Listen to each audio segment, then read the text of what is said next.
Hello, this is Charles and Darlene. Hello to our friends in Redwood City. We want to give you a rundown on us and on what's happening at Made in the Streets. So here's Darlene to talk about the new procedures at Made in the Streets. Well, our team has just been awesome. They have actually, divided the kids up because there's like 100 something. So half of them are meeting for chapel, say at the skills, and half down with the literacy. They've divided up the school type things also. In the mornings they go, and then the skills people, because those are such small classes, they're actually continuing with their skills training. The same number of teachers, the same teachers, are going to each place, so that there's only a certain number of team that work with skills, only a certain number that work with the literacy. They've just been so good. Philip said that he's been going to the skills. That's where he's assigned, and they've been doing lots of sports, right? And he's just been really tired. But they're carrying on. They're trying to make the best of this. About the isolation rooms. Oh, and then Philip, because he's also our first aid person, they have an isolation set up in the skills area and another isolation room for the literacy area. And they are so in contact with all the medical clinics around. They have doctors and nurses that they can talk to. They have hospitals nearby if necessary. Okay. We have a really responsible team. And our young woman named Monica, who runs the Eastleigh team, runs the work out on the streets, she's a super responsible and she likes activity. And so she really hates this stay-at-home thing with her husband and two kids. But she talked to the chief, the government people over at Eastleigh, where our center is, and the chief agreed to let them open the center for 1 hour last week, and they could invite kids to come in. And so they opened it for an hour. 4 of them were there. They had 50 boys who came in, and they gave them bread and milk and some other things, had a Bible study, spent some talking to them. They've already gone out on the streets and told the kids, we won't be coming out and we won't have the center open for a while. But they wanted to do something, and the chief agreed with them and let them handle something at the center. So at least they can serve the street kids a little bit. Okay. Talk about this last year, the training the kids got.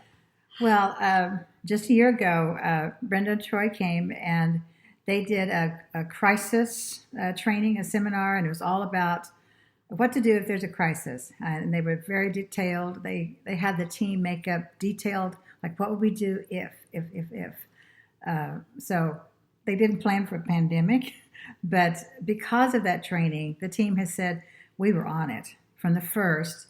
They said, okay, here are the steps we have to work out. Who's going to do this, that, assign the top people, and then, all right, we got to take care of this. And they have. They've just done so well at this because they were prepared. So that's the value of all of you that come to Made in the Streets. You have skills and you pass things along and they use it.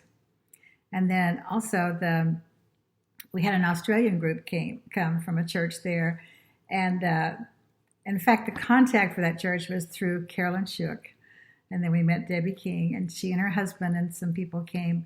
They did Myers-Briggs to start off with the seminar. That way our team is reminded, okay, we all we all react differently, and this is how we need to work together.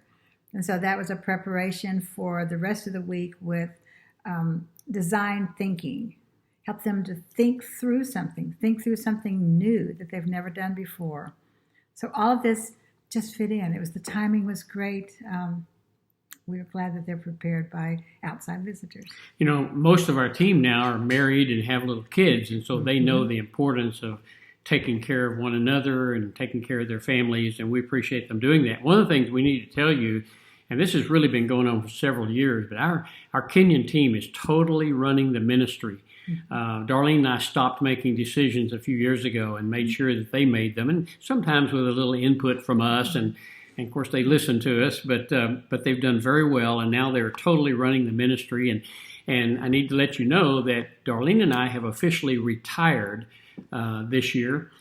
Technically. Now, what that means for us, what retirement means, is just that we're not getting a salary anymore, and we're living on our Social Security. And that means there's more money for Made in the Streets. But we plan to keep up our program. We plan to still go there for 3 months at a time and be back here 3 months at a time as soon as this pandemic is over.